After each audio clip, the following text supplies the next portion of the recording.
BJP का कहना है, दूसरे लोगों का कहना है कि पर्सनालिटी चमकाने के लिए काम किया जाए। देखिए, मुझको एक बात समझ में नहीं आती है। मैं इस मामले में नीतीश कुमार जी को, बिहार सरकार को बधाई देता हूं कि पहली बार हिंदुस्तान के इतिहास में एक बड़े पैमाने पर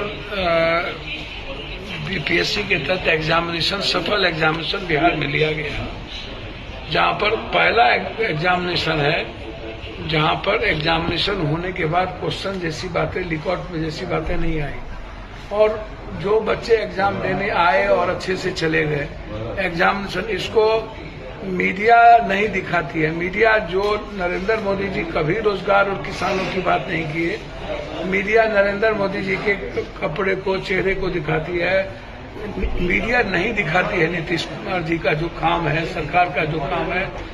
मीडिया को नीतीश कुमार जी के इस शिक्षक भर्ती को लेकर के जरूर ये भारत का ऐतिहासिक पल है। मैं मानता हूं कि किसी भी परिस्थिति में बाहर के जितने परसेंटेज लोग आए वो सही मुझको लगता है नहीं है। मुझको लगता है कि अत्यधिक मात्रा में बाहर के बच्चे आए और बिहार के बच्चे उससे मुझको लगता है कि दूरी रह गई। उसको समझने की जरूरत है।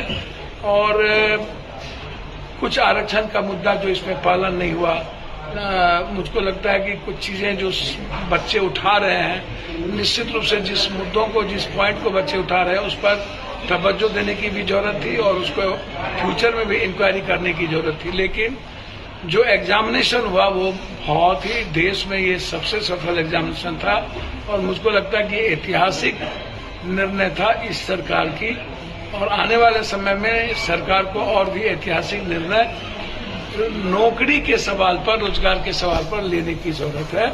और आज बीजेपी के पास इसलिए कहने का कोई शब्द नहीं है कि बीजेपी ने ना तो रोजगार पर ध्यान देना है, ना बीजेपी को नौकरी पर ध्यान देना है। उसको हिंदू मुसलमान से और उसको नफरत से, पाकिस्तान से, ताकि युवाओं पर ध्यान दिया जाए, रोजगार पे ध्यान दिया जाए, किसानों पे ध्यान दिया जाए, महंगाई पे ध्यान दिया जाए। आज सबसे जरूरत है एजुकेशन पर, हेल्थ सिस्टम पर और रोजगार पर ध्यान देने की।